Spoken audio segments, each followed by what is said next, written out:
Nigga had a Bible in his hand. Damn, he had a Bible in his hand. Nigga, fuck me. Damn, he had a Bible in the nigga, fuck me. Damn it, nigga, fuck me. Hell, the nigga, fuck me. Yeah, he had a Bible in his hand. Damn, he had a Bible in that nigga, fuck me. Damn, he had a Bible in his hand. Nigga, fuck me. Hell, the nigga, fuck me. Damn, the nigga, fuck me. That's how I'm feeling, dude. Feeling like shit. When I just remember this idea, the nigga had a Bible in his hand. TSHEPO, MBONANI, fucked. Right. That's the first video of the thought experiment. I'm trying to keep it short these days. Ain't trying to make niggas trip. Mind your language, just in case of the language. Mind your language. What is being said in passion. The nigga fuck me. Then the nigga fuck me. Then he had a Bible in his hand. You know, so this is about how niggas, you know, out here fucking niggas with the Bible in their hand. And I'm gonna take you to a process where we get the principle as biblical, really. And we bring it all the way back down. All the way back down to how it can move from being an idea that is of hate to an idea that's of love. And what I'm trying to demonstrate in this thought experiment is transcendence, is how something can exist beyond its existence, or how a word or an idea can transcend the context that we're familiar with it. Case in point, when I'm singing this dirge, the nigga had a Bible in his hand. The nigga fucked me. So a person that when you see that image, you imagine a pastor with a Bible in his hand having sex with a woman. So what I'm trying to say, which is quite common in these prophetic ministries and these charismatic churches. I think this is what's happening to a lot of the ladies. They're probably experiencing that when they have the guard down, next thing they find their legs right up there, and this pastor is inside of them with a Bible in his hand. So that's something that anybody that's watching that might have had that experience could relate to. But now we're going to take that image and transcend the meaning and how I can relate to that really is like my early career is that I was an academic, did well enough to get to university level, did well enough to do post-grad. And in the process of doing this, I make a couple of enemies, right? And I gotta say, my professional working experience was the worst experience that any young person can kind of endure. I mean, I think for me it was so bad that I had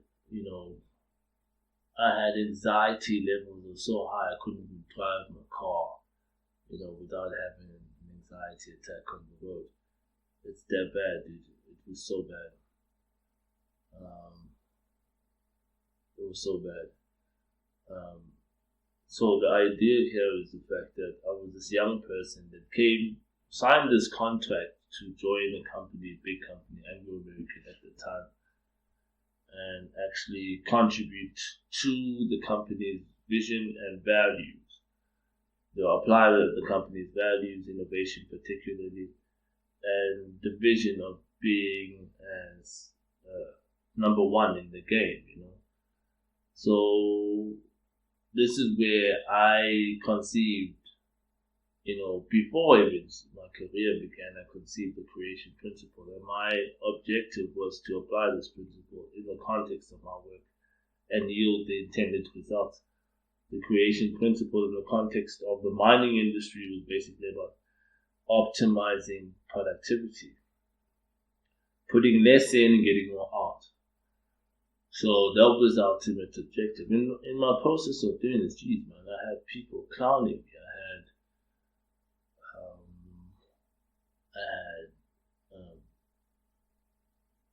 colleagues, and one of the colleagues I'm mentioning now, TSHEPO MBONANI, he happened to be a senior of mine. He was a mine captain at the time, and I was still getting my exposure to the underground environment. During that exposure, I'm meant to be doing training and getting certified, like getting what they call a blasting ticket that enables me to be able to supervise underground shifts. And in the process of me getting that, I get sabotaged by the training college, and they just like, hell to hell with this kid. We're not gonna let him get the authority to complete his underground exposure.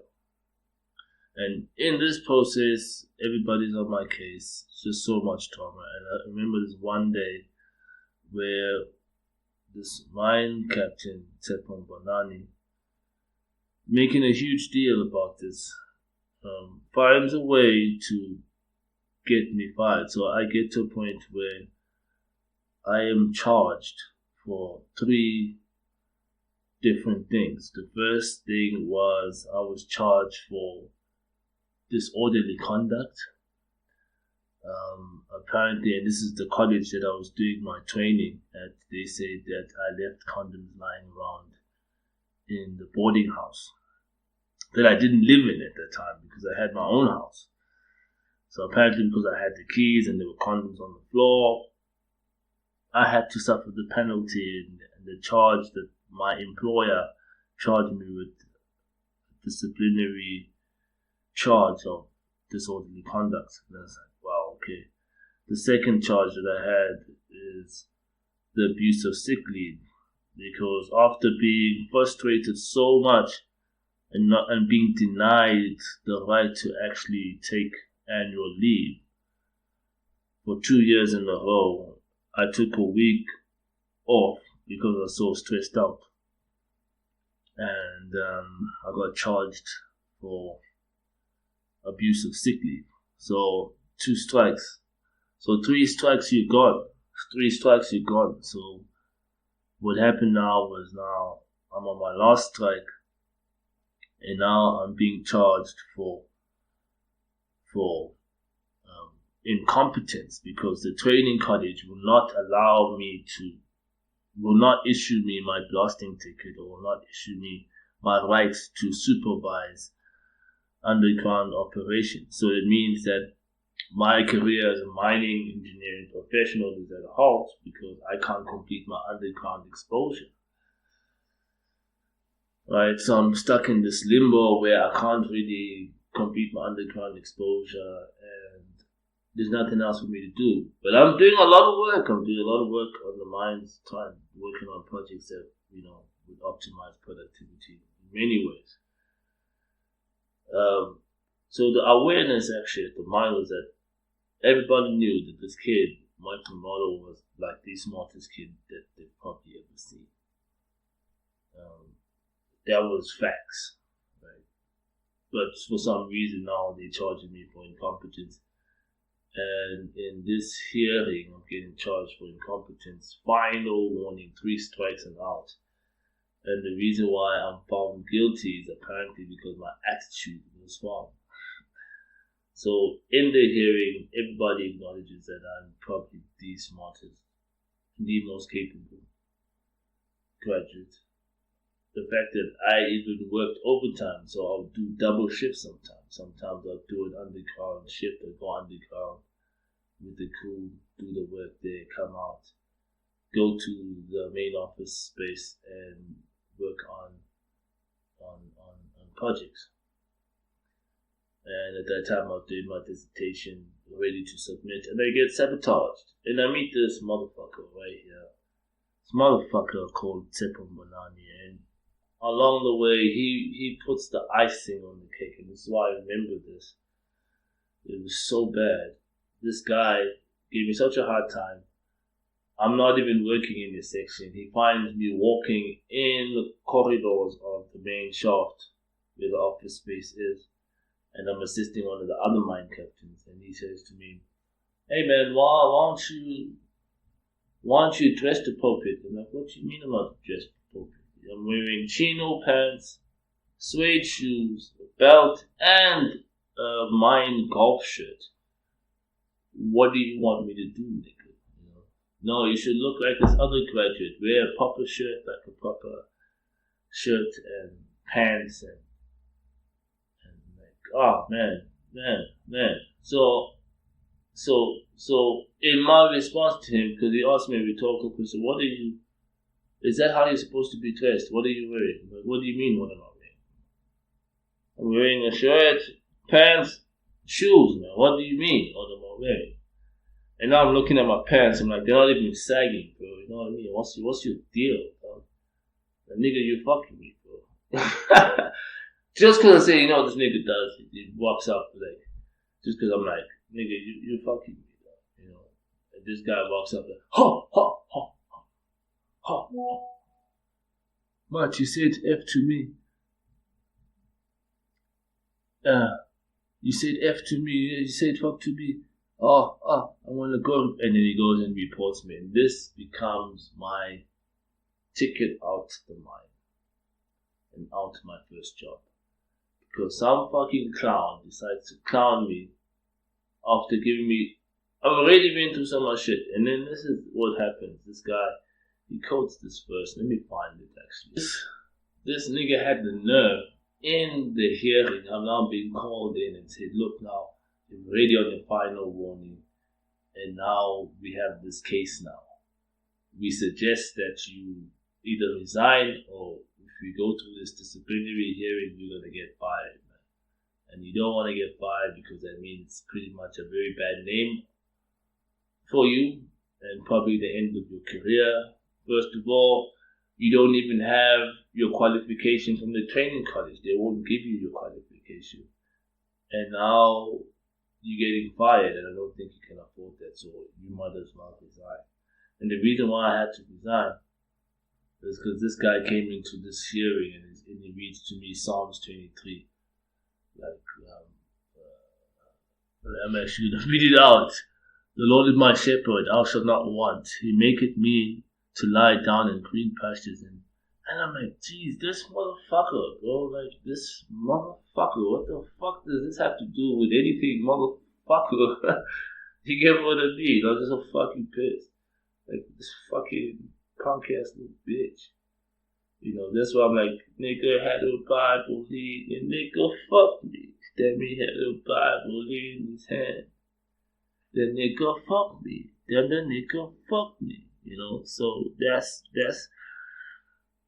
how it was, dude. That's how it was. So what's meant by this is that the hate that I got from this particular individual who sought to destroy my career was just too crazy. You know what I mean? The nigga fucked me.